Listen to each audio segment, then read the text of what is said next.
When I look back at my life, there was a time when everything seemed perfect, or at least as close to perfect as life can get. I had a career I was proud of, a wife I adored, and a child on the way, a little miracle we had been hoping and praying for years to have. If someone had told me back then how quickly it could all fall apart, I don't think I would have believed them. But that's the thing about betrayal. It blindsides you when you least expect it. Let me start at the beginning. My name is Adam, and I've always considered myself a simple man. I'm a civil engineer by trade, designing bridges and roadways that most people drive across without a second thought. I take pride in my work, knowing that what I build connects people, makes their lives easier. It's not glamorous, but it's honest, and I've always believed in building things to last. That belief carried over into my personal life, especially when it came to my marriage to Emily. Emily and I met almost a decade ago at a mutual friend's barbecue. She was standing by the grill, holding a plate of watermelon slices and laughing at something someone had said. Her laugh was what caught my attention first, bright and full, like she had no care in the world. When I introduced myself, she smiled at me in a way that made me forget my own name for a second. We were married 2 years later, and in the 8 years since, I'd thought we were happy. Sure, we had our ups and downs like any couple, but we always found our way through.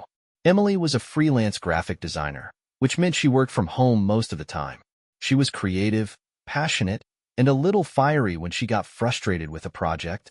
I loved that about her. The one thing that didn't come easily for us was starting a family.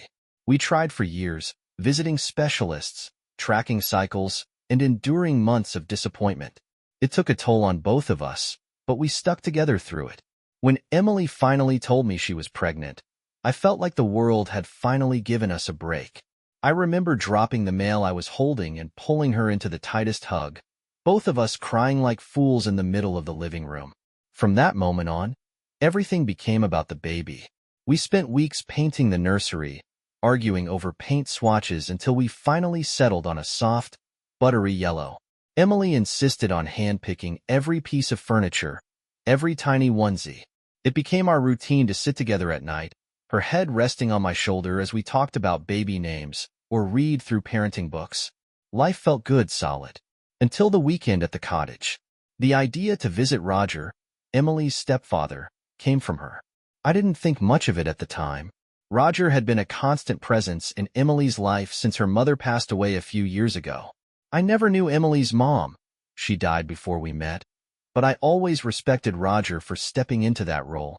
He seemed like a good guy, someone you could rely on. Roger invited us to his cottage for the weekend, Emily said one evening as we were cleaning up after dinner. He thought you might enjoy fishing with him, and I could use some fresh air. I hesitated for a moment. You sure you're up for a trip? I don't want you overdoing it with the baby and all. I'll be fine, she said, smiling as she wiped her hands on a dish towel. It might be nice to get out of the house for a bit. Besides, you've been working so hard. You deserve a break. She wasn't wrong. Work had been hectic lately, with a new project demanding long hours and late nights.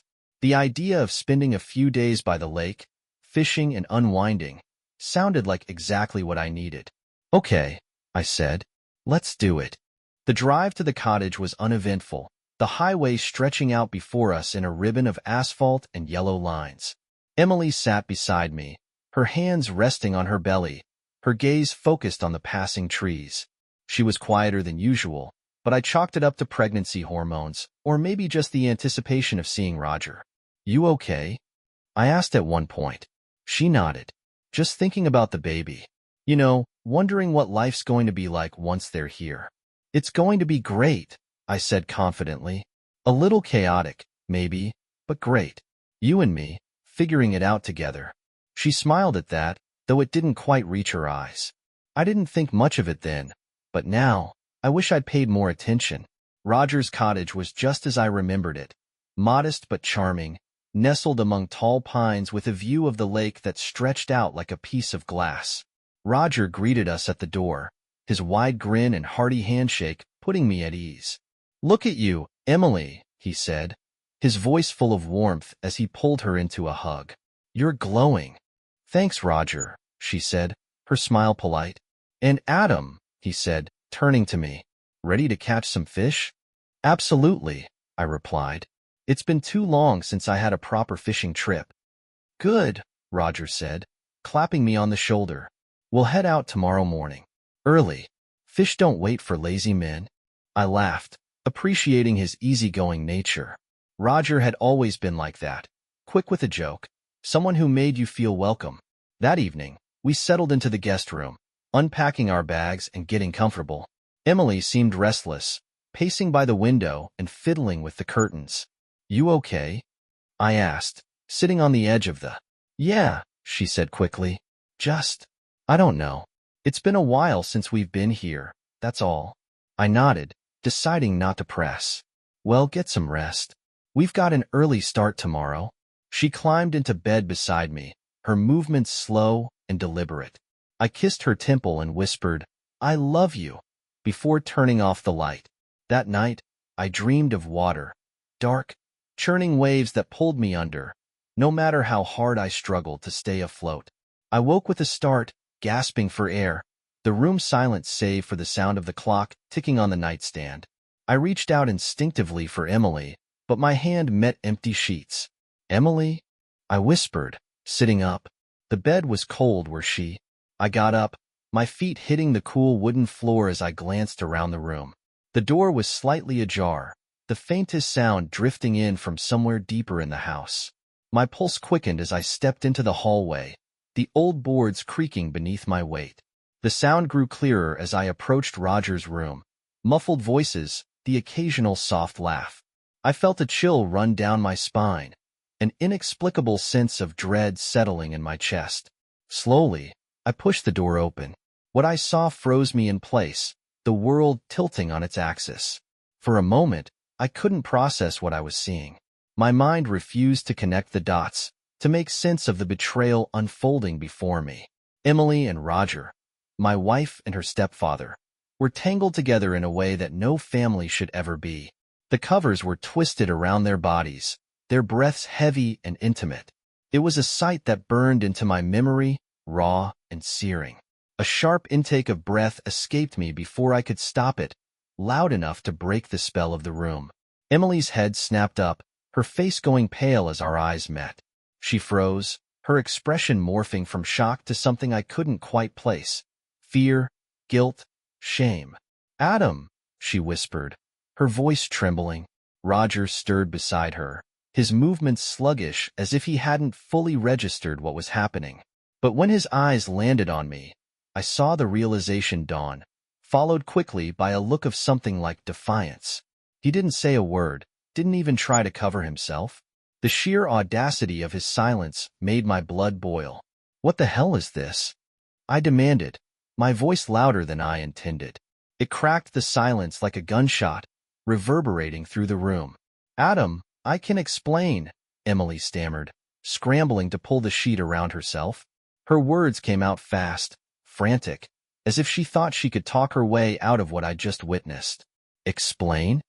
I barked, my hands trembling with rage. Explain this? Explain how my wife, the woman carrying my child, is in bed with her stepfather. It's not what you think, she insisted, tears streaming down her face. I laughed bitterly, the sound hollow and sharp. Not what I think. Then what the hell am I supposed to think, Emily? Enlighten me. I'd love to hear how this isn't exactly what it looks like. Roger finally spoke, his voice calm, almost maddeningly so. Adam, maybe we should all just take a moment to calm down. Calm down? I repeated, incredulous. You want me to calm down? After I walk in on this? He raised his hands in a placating gesture, but it only made me angrier. Look, emotions are high right now. Maybe we should take some time to. Don't you dare, I snarled, stepping closer. Don't you dare try to act like this is something we can just brush under the rug. You're a disgrace. Both of you. Emily sobbed harder, her hands clutching the sheet as if it could shield her from the weight of my words. Adam, please, she said. I made a mistake. A mistake? I interrupted. A mistake is forgetting to lock the door or burning dinner. This is a choice, Emily. A conscious, disgusting choice. She flinched, but I didn't care. I had spent years loving her, trusting her, and building a life with her. And this was how she repaid me? You're pregnant with my child, I said, my voice breaking. How could you do this? How could you betray me like this? I don't know, she whispered, her words barely audible. It just happened. I shook my head, unable to look at her any longer. Save it, I said coldly. I don't want to hear another word. I turned on my heel and left the room, slamming the door behind me. My chest heaved with every breath, the adrenaline coursing through me like wildfire. I felt sick, physically sick. My hands gripped the banister as I descended the stairs, needing to get as far away from them as possible. The living room was dark and cold, the silence oppressive. I sank onto the couch, burying my face in my hands. How had it come to this? How had the woman I thought I knew better than anyone become a stranger capable of such betrayal? The rest of the night passed in a blur. I didn't sleep, I couldn't. Every time I closed my eyes, the image of them together played on an endless loop in my mind. By the time the first rays of sunlight filtered through the curtains, I had made my decision. I wasn't going to stay. Not for Emily, not for Roger, not for the charade of a marriage that had been shattered beyond repair. But there was one thing I wasn't willing to give up, my child. When Emily finally came downstairs, her eyes were swollen from crying, her steps hesitant as she approached me. Adam, she began, her voice hoarse.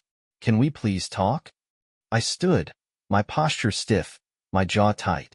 There's nothing to talk about, I said. I've made my decision. What does that mean? She asked, panic flickering in her eyes. It means this marriage is over, I said firmly. And when this baby is born, I'm going to fight for custody. You don't deserve to raise our child after what you've done. Her face crumpled, and she reached out for me, but I stepped back. Adam, please, don't do this. Don't take my baby away from me. You should have thought about that before you betrayed me, I said coldly. You made your choice, Emily. Now I'm making mine. The drive home was silent, the tension in the car so thick it was suffocating. Emily cried quietly beside me, but I couldn't bring myself to comfort her.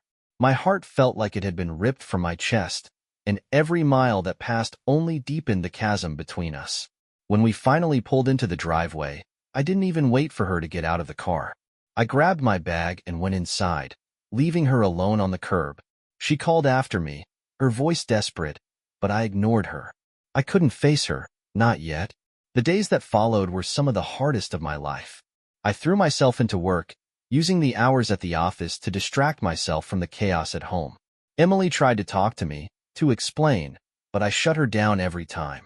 The betrayal was too fresh, the wounds too raw. I reached out to a lawyer, laying the groundwork for the divorce and custody battle to come. It wasn't just about punishing Emily, it was about protecting my child. I couldn't trust her, not after what she'd done. And as far as I was concerned, Roger was out of our lives for good. One night, as I sat alone in the quiet of the living room, I thought about the life I had envisioned for us. The nursery, the family dinners, the future we had planned. It was all gone now, shattered by her choices. But as painful as it was, I knew I had to move forward. Not for her, not for us, but for myself, and for my child. Because at the end of the day, they deserved better. And so did I. The first few days after returning home were a blur of anger and exhaustion. I couldn't bring myself to speak to Emily beyond the bare necessities. My focus was singular, securing my future, and more importantly, my child's future. Everything else, my pain, her excuses, the gaping hole in my chest, could wait. I had already contacted a lawyer, a no-nonsense woman named Julia Bennett, who came highly recommended by a colleague. She specialized in high-conflict divorce and custody cases, and from the moment I sat down in her office, I knew she was the right choice. Your situation is complicated, Julia said, adjusting her glasses as she looked over her notes, but not impossible.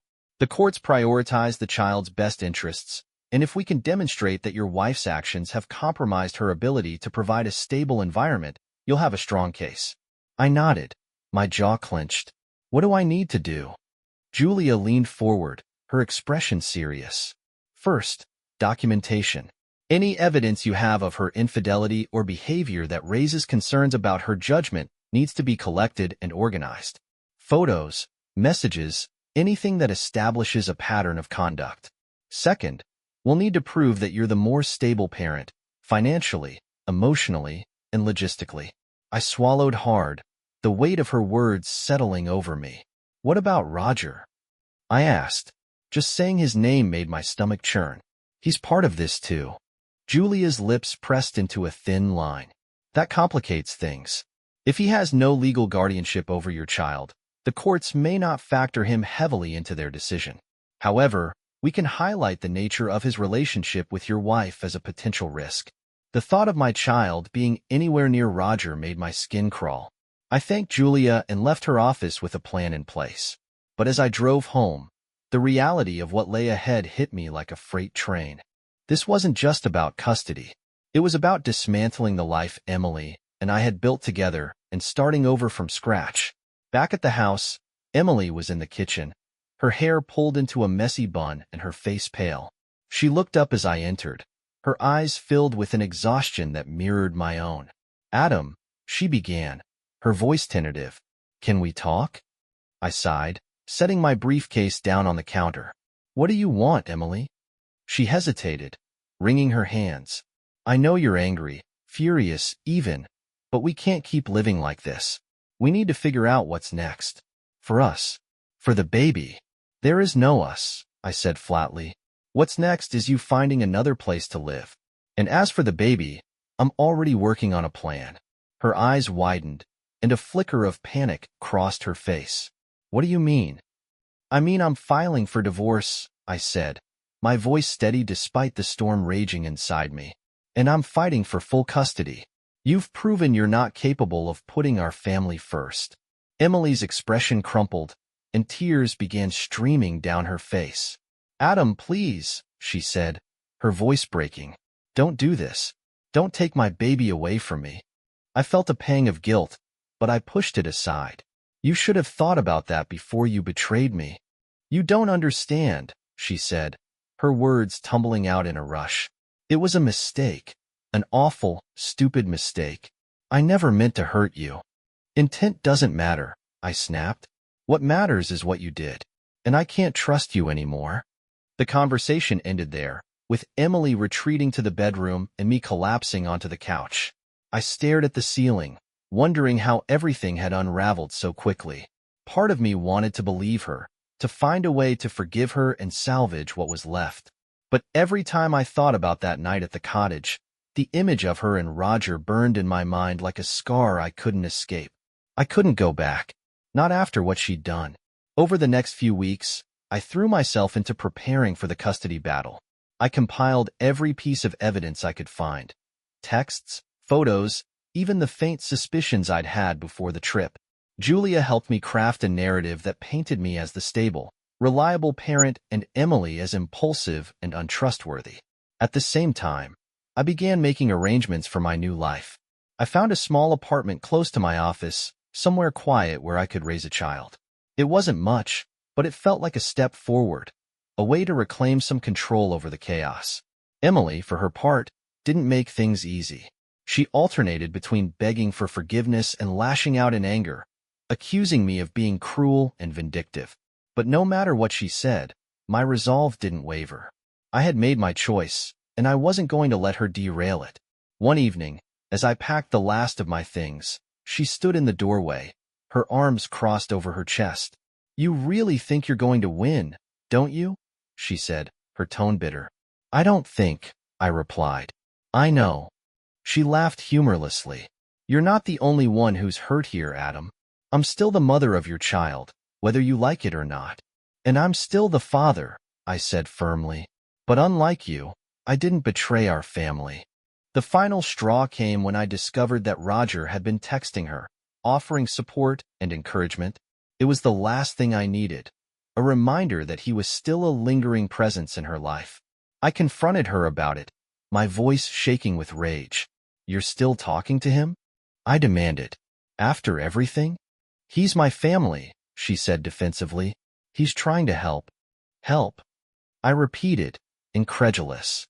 "The man who destroyed our marriage is trying to help? Do you even hear yourself?" Emily's silence was answer enough. As the court date approached, I felt a mix of anxiety and determination. I knew the odds were in my favor, but the stakes were high. This wasn't just about custody. It was about my ability to protect my child from the mess Emily and Roger had created. The morning of the hearing, I stood in front of the mirror, adjusting my tie. My reflection stared back at me, worn but resolute. This was it, the moment I'd been preparing for. The moment I could take back control of my life. I took a deep breath, squared my shoulders, and walked out the door. The courthouse was quieter than I expected, its muted hum broken only by the shuffle of papers and the occasional murmur of voices. As I stepped into the waiting area outside the courtroom, a wave of nerves washed over me. This was it. The day everything would either fall apart completely or start to come together. Emily was already there, sitting on a bench across the room. She looked tired, her hands folded over her lap, her gaze fixed on the floor. When she glanced up and saw me, I caught a flicker of something in her expression. Regret, maybe, or desperation. It didn't matter. I couldn't let myself feel sympathy for her, not after what she'd done. My lawyer, Julia, arrived shortly after, her presence a welcome anchor in the storm. She greeted me with a firm handshake and a reassuring smile. "Ready?" she asked. "As ready as I'll ever be," I replied. The courtroom itself felt cold, its walls bare and unwelcoming. The judge sat at the front, flanked by the American flag and the state seal. Emily and I were directed to our respective tables, each flanked by our lawyers. I avoided looking at her, keeping my focus on Julia and the judge instead. The proceedings began with opening statements. Julia was confident and concise, laying out our case with precision. She emphasized my stable career, my commitment to providing a secure environment for our child, and Emily's betrayal of trust, not just in our marriage, but in the family we were supposed to be building together. Emily's lawyer took a different approach, painting her as a loving mother who had made a mistake but was still capable of being a good parent.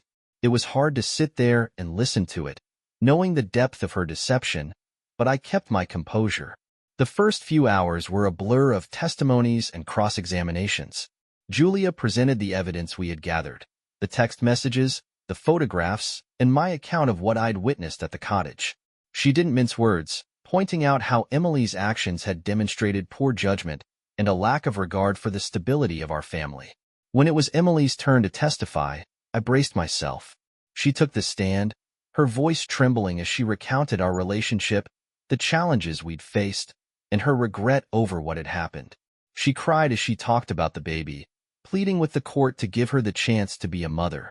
"I made a mistake," she said, her voice breaking, "but that doesn't mean I don't love my child. I'll do whatever it takes to prove that I can be a good parent."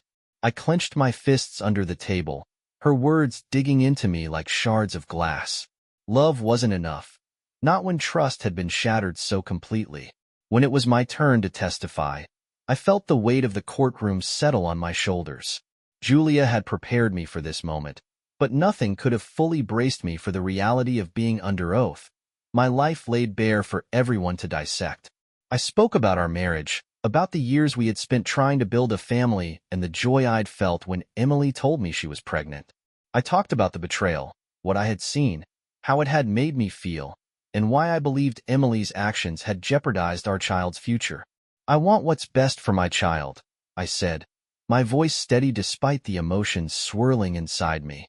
"And I believe that means being raised in a stable, loving environment. I can provide that. I will provide that." The judge listened intently, his expression unreadable. When the testimonies were over, he called for a brief recess before rendering his decision. I stepped outside with Julia, the cool air a welcome reprieve from the stifling tension inside. "You did well," she said, handing me a bottle of water. "Now we just wait. Do you think we have a chance?" I asked, my voice low. "We've made a strong case," she replied, "but custody battles are never easy. It'll come down to what the judge believes is in the child's best interests." I nodded, though her words did little to calm the storm inside me. I thought about the nursery we'd painted, the baby names we'd debated, the future I'd envisioned. It was all on the line now, hanging in the balance of a decision that was out of my hands. When we returned to the courtroom, the judge's expression was as impassive as ever. He glanced down at his notes, then looked up, his gaze moving between Emily and me. "Custody decisions are always difficult," he began. "The court's primary concern is the welfare of the child, and I have considered all the evidence and testimonies presented." My heart pounded in my chest as I waited for his next words. "Based on the evidence, I find that Mr. Adam Reynolds has demonstrated his ability to provide a stable and supportive environment for the child. As such, I am awarding primary custody to Mr. Reynolds, with visitation rights granted to Ms. Emily Reynolds." A rush of relief and gratitude washed over me, but it was tempered by the reality of the situation. This wasn't a victory to celebrate. It was a necessity born out of pain and betrayal. Emily broke down in tears, her cries echoing through the courtroom. I felt a pang of sympathy but quickly pushed it aside. This wasn't about her or me anymore. It was about the baby and what was best for their future. As the judge adjourned the hearing, Julia turned to me, her expression firm but kind. "You did it," she said. "Now the hard work begins." I nodded, knowing she was right. Winning custody was just the first step. The road ahead would be long and challenging, but for the sake of my child, I was ready to face it. Later that evening, as I sat in the quiet of my new apartment, the weight of everything hit me. The fight wasn't over, not really. Co-parenting with Emily would bring its own set of challenges, and I knew there would be moments when the scars of her betrayal would threaten to reopen. But as I looked at the ultrasound picture on the table before me, I felt a renewed sense of purpose. This child was my second chance, a chance to build something good out of the wreckage of what had been. And no matter how difficult the road ahead, I would do everything in my power to give them the life they deserved. The days following the court's decision were surreal. I had won primary custody of my unborn child, a victory that felt hollow in the face of everything it cost. The life I thought I knew, the life Emily and I had built together, was gone. In its place was a fractured existence I was only beginning to piece together. Emily moved out of the house almost immediately. I didn't have to ask her twice. The tension between us was unbearable, and the house felt suffocating with her still there. I stayed in the apartment I had rented during the custody battle, spending my time preparing for the baby's arrival. The nursery was the first thing I tackled. It was a small room in the corner of the apartment, its window overlooking the street below. I painted it the same soft yellow Emily and I had chosen together, a painful reminder of what might have been. As I worked, I let the silence fill the space, my mind running through the events of the past few weeks. Parenting books and pamphlets about newborn care began piling up on the coffee table. I didn't know the first thing about raising a baby, but I was determined to learn. Diapers, bottles, cribs. I immersed myself in the details, hoping the practicalities would distract me from the ache in my chest. Emily, to her credit, didn't make things difficult during the transition. She called occasionally, her voice soft and careful as she asked about the baby. At first, I ignored her calls, letting them go to voicemail. But eventually, I realized that avoiding her wasn't sustainable. We would always be connected through our child, and I needed to find a way to navigate that connection without reopening old wounds. When I finally answered her call, she sounded surprised. "Adam," she said, her voice tentative. "Thank you for picking up." "What do you need, Emily?" I asked, my tone neutral. I wanted to see how you're doing," she said, "and how the preparations are going." "They're fine," I replied shortly. She hesitated, then said, "I know I have no right to ask, but I'd like to be there when the baby is born." Her request hung in the air, heavy with implications. I wanted to say no, to shut her out completely, but I couldn't bring myself to do it. No matter how angry I was, she was still the baby's mother. "We'll see," I said finally. In the weeks leading up to the due date, I threw myself into work, taking on as many projects as I could handle. The routine helped keep my mind off the what-ifs and the regrets that threatened to consume me. Mark, one of my closest friends, started dropping by more often, bringing dinner or just sitting with me while I worked on the nursery. "You've been through hell," Mark said one evening as we assembled the crib, "but you're doing the right thing. That kid is going to be lucky to have you." I nodded, swallowing the lump in my throat. I just want to do right by them, you know? Give them a stable life. "And you will," he said firmly. "Don't let what happened with Emily define the kind of father you'll be." The baby's arrival came sooner than expected. I was at the office when my phone buzzed with a text from Emily. "It's time. I'm heading to the hospital." My heart leapt into my throat as I grabbed my keys and bolted for the door. The drive to the hospital felt like it took hours, every red light stretching endlessly. By the time I arrived, Emily was already in a delivery room, surrounded by nurses and a flurry of activity. Seeing her there, vulnerable and in pain, stirred something in me. For a brief moment, the anger and betrayal faded, replaced by a primal instinct to protect the woman who was about to bring my child into the world. The hours that followed were a blur of emotions: fear, excitement, and awe. When the baby's first cries filled the room, I felt a wave of relief so powerful it nearly brought me to my knees. "It's a boy," the doctor announced, handing him to Emily. She cradled him gently, tears streaming down her face. "He's perfect," she whispered, looking up at me. "Adam, he's perfect." I nodded, unable to speak as I stared at the tiny bundle in her arms. When the nurse placed him in my hands, I felt the weight of him. So small, so fragile. And I knew in that moment that nothing else mattered. Not the betrayal, not the pain, not the shattered pieces of my marriage. All that mattered was this little life I had sworn to protect. Emily stayed in the hospital for a few days, recovering from the birth.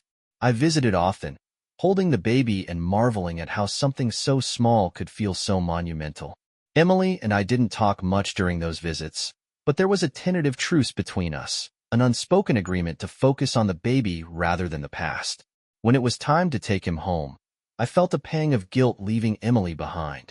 She watched from the hospital window as I buckled him into the car seat, her expression unreadable. At home, the apartment felt different with him there.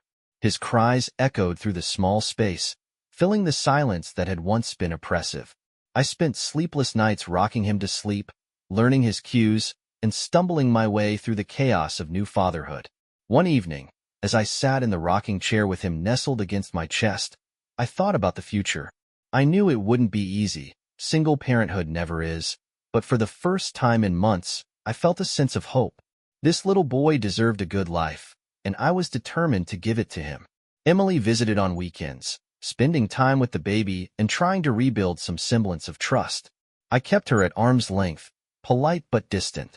Our relationship was irreparably broken, but I couldn't deny the bond she had with our son.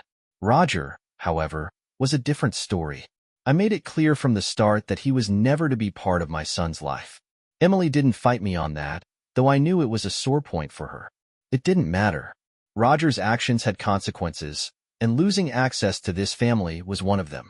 As the weeks turned into months, I began to find a rhythm. The pain of the past lingered, but it no longer consumed me. Slowly, I started to rebuild, not just my life, but myself.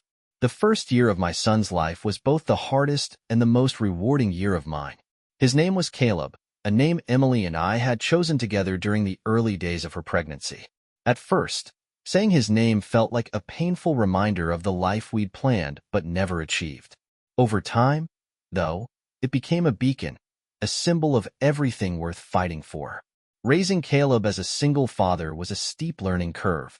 I'll admit, I stumbled a lot. There were nights when he wouldn't stop crying, no matter how much I rocked him, and mornings when I felt like a failure for forgetting to pack enough diapers for daycare.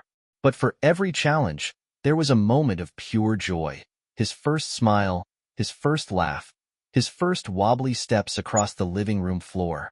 Each milestone reminded me that, despite everything, I was doing something right. Caleb didn't care about the scars I carried or the past I couldn't change.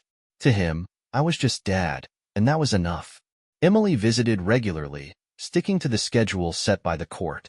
I made sure to keep things civil for Caleb's sake, though our conversations rarely went beyond the basics of co-parenting. Over time, the sharp edges of my anger dulled, replaced by a cautious detachment. I didn't hate her anymore, but I couldn't bring myself to trust her either. Roger, as far as I knew, was no longer part of her life. Whether that was by choice or necessity, I didn't care. The thought of him still made my stomach churn, but I refused to let him occupy any more space in my mind. He was a chapter one had closed for good.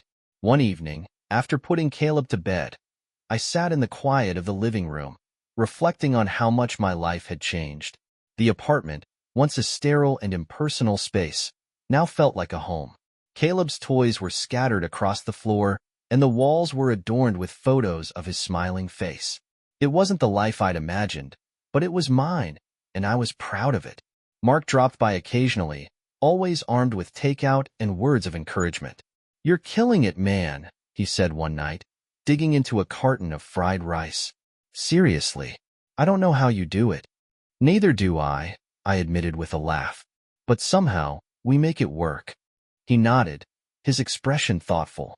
"You deserve this, you know. A fresh start. Caleb's lucky to have you." "Thanks," I said, glancing at a photo of Caleb on the coffee table. "I'm lucky to have him." As the months turned into years, I began to rebuild my life in ways I never thought possible. I started running again, something I hadn't done since college. It became my therapy, a way to clear my mind and release the tension that lingered from the past. I even joined a local running group, where I met people who quickly became part of my support system. Work flourished, too. The projects I once viewed as distractions became opportunities to challenge myself and grow. With Caleb as my motivation, I poured my energy into advancing my career, determined to build a stable future for us. The biggest change, though, was within me. For a long time, I had defined myself by what I'd lost: my marriage, my trust, the life I'd envisioned with Emily. But gradually, I began to focus on what I'd gained. Caleb was the center of my world, a reminder that even in the darkest moments, there was still light to be found. I started dating again, cautiously at first. It wasn't easy to let someone in after everything I'd been through, but I knew I couldn't let my past dictate my future. I met someone, Claire, through the running group. She was kind, patient, and understanding in ways I hadn't expected. For the first time in years, I felt a glimmer of hope for something new. Emily, for her part, seemed to find her own version of peace.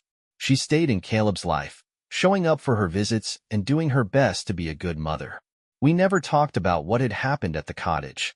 It was an unspoken agreement to leave the past where it belonged. One afternoon, as she picked Caleb up for the weekend, she hesitated at the door. "Adam," she said, her voice tentative, "I just want to say thank you." "For what?" I asked, my brow furrowed. "For letting me be part of his life," she said, her eyes brimming with emotion. "I know I don't deserve it, but I'm grateful." I nodded, unsure of what to say. "Caleb deserves the best we can give him," I said finally. "That's all that matters." Life didn't magically become perfect, but it became manageable, even beautiful in its own way. Caleb grew into a curious, bright-eyed boy with an infectious laugh and an endless supply of energy. He became my reason to keep moving forward, my proof that even in the wake of betrayal, there was still so much worth holding on to. On Caleb's 5th birthday, as he blew out the candles on his cake, I looked around the room at the people who had become my family: Mark, Claire, even Emily, who stood off to the side with a small smile. It wasn't the life I'd planned, but it was a life I'd built from the ground up. And in that moment, I realized I was finally at peace. Because sometimes, the hardest endings lead to the most unexpected beginnings.